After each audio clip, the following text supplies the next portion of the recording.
date 22 Wednesday ni ko ken elehon ka house pule pa kaigin kidnap na bolwa kemwa deilo zeba anazep na chung hin emwaisin tunin aga kiwen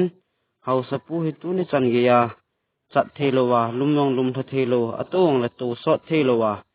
hin kho aman hin gen thei ta abule anjong ading ba kini thelo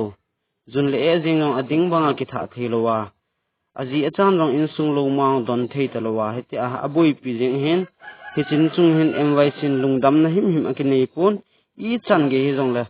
emwaisin pan ladinga ki gong jing a hin akiwo adan ki jep dan jong akipu na pi en gotang puma ki jep chip hil jinga anungaung chins a ki jep na la hin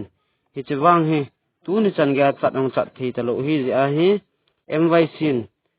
I pham kha su tha na kha sei tha na kha lo wa hele I chan ge hyong la thi chan ge pan la dinga alen anew ki thuto ta nung chon lo dinga ki gonga he ji a chu mi pi te zo sin nei ne het pi diwa MYC president hina ka hi si